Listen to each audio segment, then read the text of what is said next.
So I wanted to put a short video together about the Himalayan because there's been quite a lot of, I think, kind of negative press about this. Not press, but in the on the forums, etc. And I just wanted to kind of put a video out there just to give you my thoughts, really, as to what this bike is about. Now, I bought this bike last week. I was looking at buying a new one, and I could have got a new one for around about 4,000, just shy of £4,000 on the road. But the luggage that I wanted is an optional extra. The handguards that I wanted are an optional extra, and the engine bars, not my choice to be fair, but they're an optional extra. So, with all of those bits on, this bike would have cost me brand new, I think around about 4,700. I picked this one up for 3,600, which has done 300 miles and it's 3 months old. So it's had a first service also. And it's spotless. It's absolutely spotless, as you would expect, I guess, from a brand. It's more or less a brand new bike. So I just thought I'd go through some of the stuff that I've heard quite a lot of people saying that, and one of the things that people talk about is the build quality, and that the build quality is not brilliant. I've got quite a lot of old British stuff. Talk to me about build quality, yeah. But yeah, I think it's okay. There are quite a few things that I like. There's one or two things that I'm not sure about. But what I did is I went through the bike front to back yesterday and just kind of had a look around and, a really close look at the bike under the skin to see how the build quality is, whether or not it's up to scratch, and compare it really to some of the modern bikes that I've looked at. Some of the other modern bikes, rather, that I've looked at. I've got to say, I don't think it's that bad, to be fair. I work with a big German manufacturer who produces bikes. No prizes for guessing who that is, of course. And I think that the build quality is comparable, if I'm honest. I really do. One or two areas that I looked at yesterday that I think are worthy of mention, really. When you look around the bike, the fasteners, everything's good. Headlight, I've not ridden it at night yet, so I don't really know, but then it's a standard headlamp bulb, halogen bulb. So I don't expect great things from that. Wheels are good. It's got Brembo brakes on it, which is obviously the cheaper version of Brembo, of course. And no, in actual fact, I think it's Brembo at the front. Yeah, it is. It's Brembo at the front. Or is it Brie? No, it's Brie. It's by Brembo. Yeah, looking around and the bike, to me, as it sits, the quality's good. I've got to say, it's not that bad. I've seen a whole lot worse. So let's start at the front of the bike. Took the front apart yesterday, took the mudguard off, had a look under it, had a play around, took the tank off, had a look around underneath there. It's all pretty good, to be fair. Wiring seems to be an issue. Some of the feedback that I've got. I mean, it's not bad. I've looked at worse, obviously. The finish, the paintwork, it's good.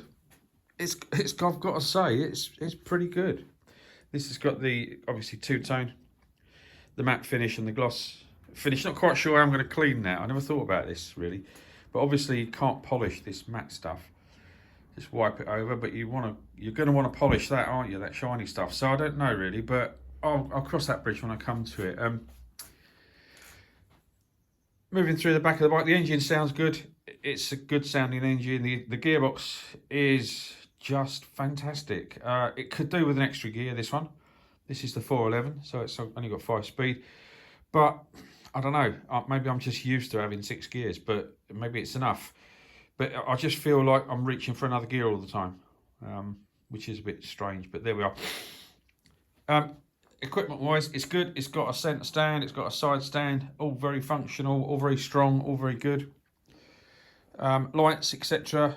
Again, all pretty standard stuff. Back brake, obviously Brembo or by Brem.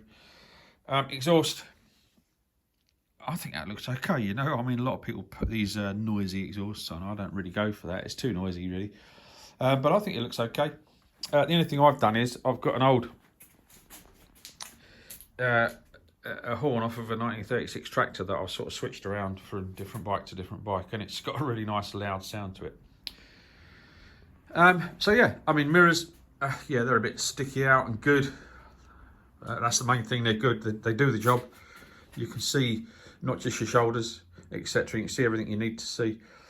Cockpit, I think, is sufficient. The writing, if I'm honest with you, the lettering, a bit small.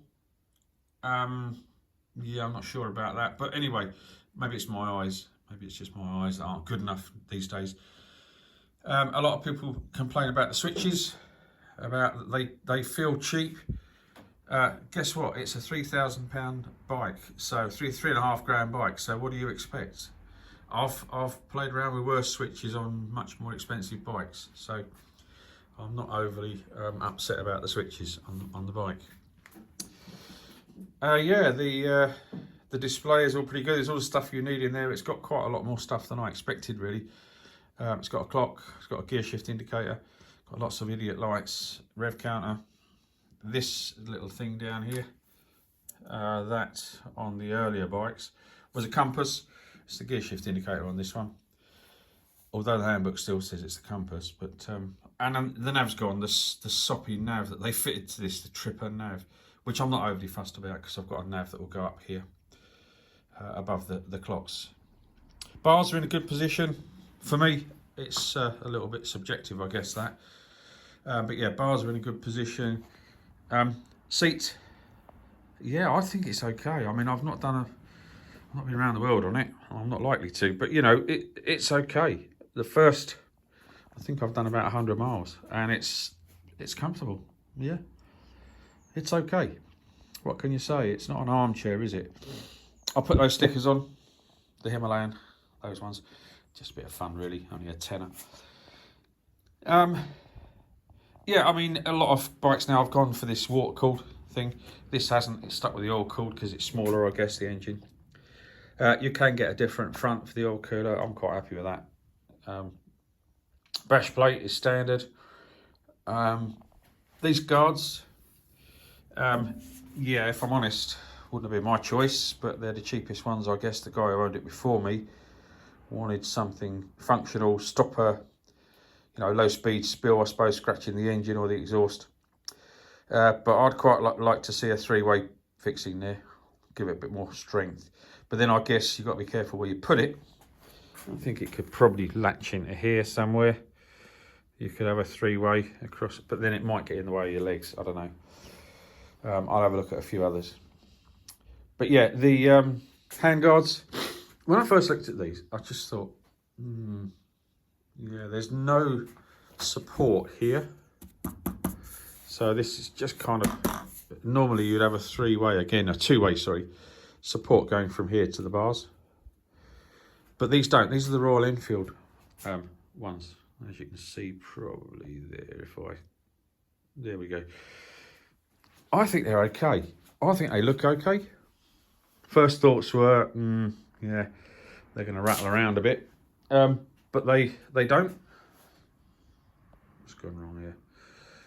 Yeah, they don't. They kind of look okay to me, if I'm honest. And I don't think they're a lot of money, if I'm honest with you. Maybe 50, 60 quid, I'm not sure, but I didn't put them on. So, but the thing is, and what's most important about these handguards is they do keep the wind off your hands, off your fingers, and they do kind of keep your hands warm. And that's what they're meant to do, isn't it? Form follows function for me.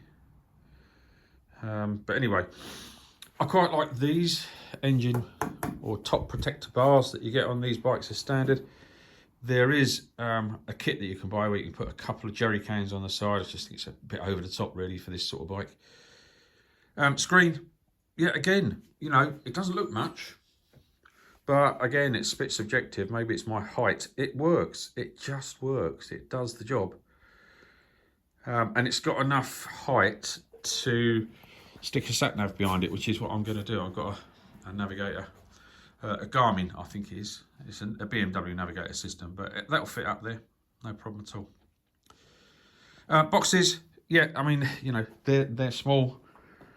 I don't know what the literage is. I don't know, really. I don't look at stuff like that. But they don't look that bad. They look big enough. And the way that they fix to the bike is pretty straightforward. They're lockable, of course. Let's just open one up and have a look inside. Strap to stop them falling open. Obviously, they held on to the bike by undoing these big nuts. And what I quite like is they put plastic nuts in here to stop, because that's just a threaded bolt, to stop scagging your bags, etc. Which I think is okay, yeah. Are they waterproof? Probably not. Does that matter? It depends really where you're going, doesn't it, I suppose. There is a couple of things that I found when I went through the bike. One of them I think is quite important. And it's sort of down here, really. The oil cooler obviously has a job to do.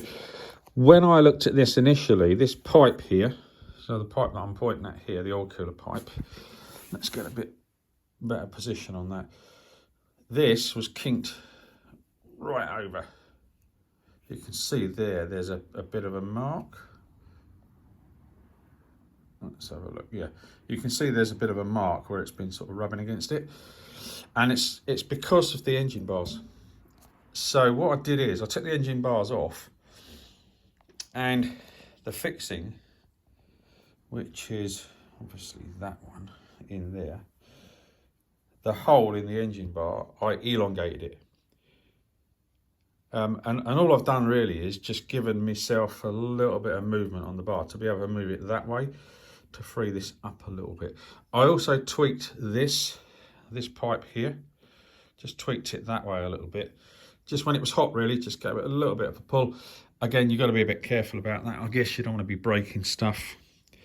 But yeah, it kind of works. It all really kind of works. What else was I going to mention on here? Yes. The other pipe, where this pipe, what's happening there, where this pipe comes around that frame. Let's get in a bit closer and zoom in. It was touching. So what I've done is I've stuck some washers behind this bracket here to move the whole thing.